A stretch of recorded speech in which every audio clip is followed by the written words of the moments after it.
Hi everyone, my name is Miss Alyssa from Way Public Library, and I am here to introduce our next STEAM activity that you can pick up in the library starting November 16th, 2020 and going while supplies last.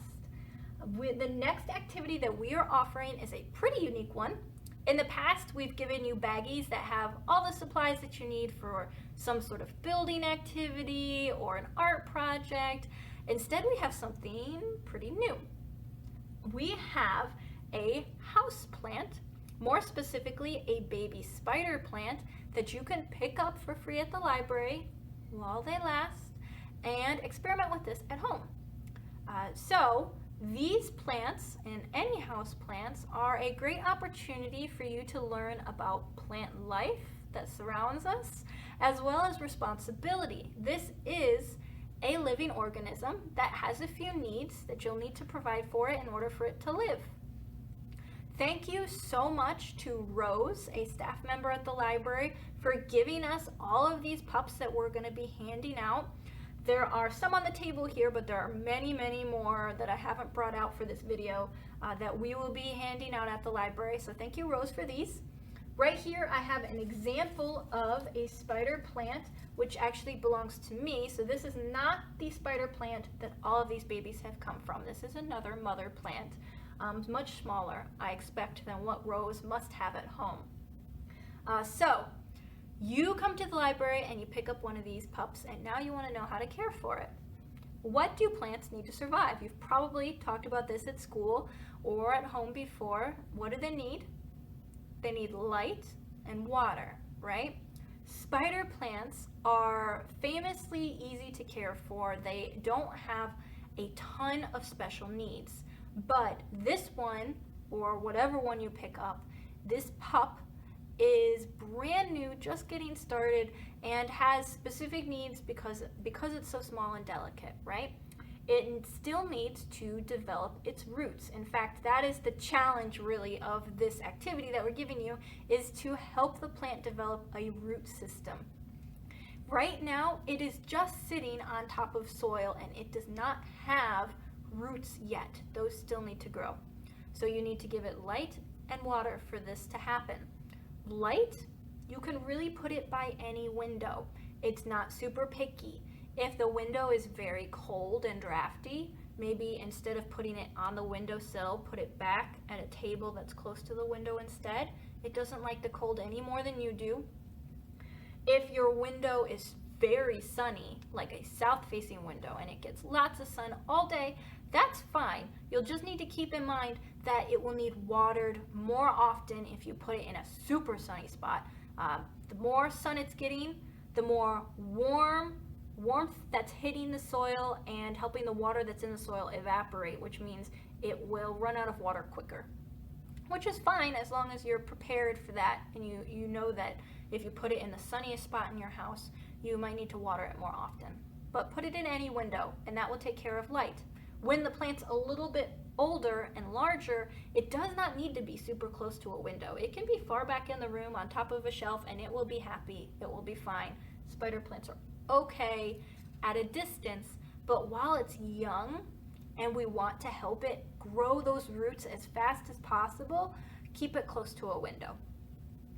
As for water, you do need to water it pretty regularly. Again, it doesn't have roots yet, which means it doesn't have a way to pull water from the bottom of the cup, right? Plants need their roots to pull water and nutrient out of the soil, but this little guy doesn't have the roots it needs yet, which means you need to keep it watered fairly often. You need to water regularly. How do you know when it needs water? Well, I would say you want to keep the soil lightly damp, which means you can kind of feel it when you touch the top that there is some water there. More importantly, I think more usefully, you might want to look at the color of the soil. Right now you see that the soil is fairly dark. That's because I just watered it yesterday and it still has plenty of water. When it dries up, dry dirt and soil are much lighter in color. They are a lighter brown instead of this dark, deep brown. So something to watch for is for it to get light in color, and then you want to water it. It will also get light in weight as well, because soil that's got lots of water in it is heavier and darker. When it is ready for more water, it will be lighter in color and lighter to hold. Then it will be time to water it. You can water it by just pouring water at the top of the cup. I would just fill the cup with water at the very top, and then walk away and let the water soak into the soil for like 15 minutes, half an hour. It's not a super set time. Just give it a chance to soak into all of the soil.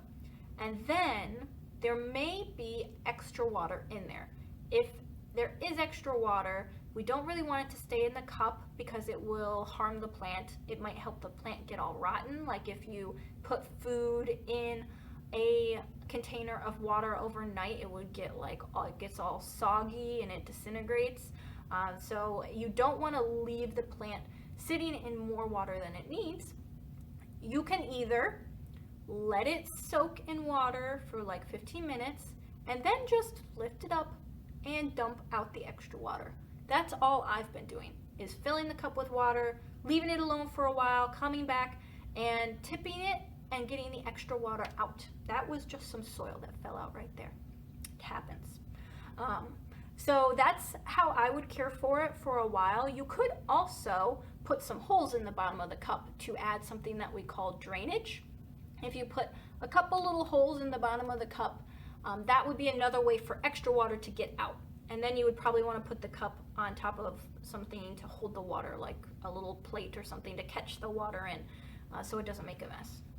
Those are your options. You want to fill the cup with water and then either tip it to get the extra water out or put some holes in the bottom to get the extra water out.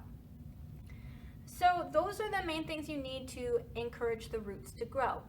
If the plant is happy and healthy for a while, the roots will keep growing and growing, and you might be eager to put it in a bigger container than this tiny little white cup. Something a little prettier, or you just want to put it in a big home so it has room to grow. Well, hold off a little bit. Spider plants like to be in tight, cozy little homes. They don't want to be in big containers that are significantly larger than the plant. So keep it in this cup or something a similar size for a while. You want to let the roots grow all the way to the bottom of the cup. And actually, ideally, you'd want to let the roots grow so much that they grow in like a circle at the very bottom of the cup. And once it's done that, then you can upgrade to a bigger container. How do you know when the roots have reached the bottom? Just pull it out and look at the roots. It's okay. You can pull it out and look at the roots on occasion. I wouldn't pull it out right when you get it home because it doesn't have roots yet. It's really just sitting on top of the soil.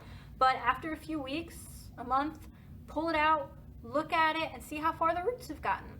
That's the interesting part of this activity anyways, is how the roots grow and how quickly and if it's being successful in its growth. So just pull it out, look at the roots, and then put it back on the cup and tap the soil around it. It's not a big deal. You're not hurting it by pulling it out on occasion. If you pull it out and you see that the roots have grown all the way to the bottom and are wrapping around the very bottom of the cup, then move on to another container, but only move on to a slightly larger container. Don't go super big. If it's in a much bigger container, it won't be happy. Those are my tips on caring for your pup at home.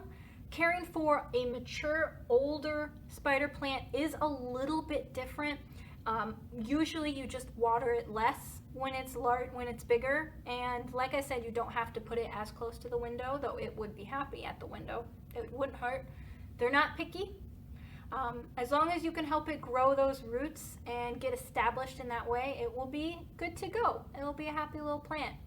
I will say before we end the video that part of learning a new hobby, a new expertise, is occasionally failing. Sometimes things don't go quite right. This is common in science in particular. Sometimes they have an idea and they go out and test the idea and they don't like the results, and then they have to evaluate and try again. You might take this home and try, and something goes wrong and the plant doesn't make it, and that's okay.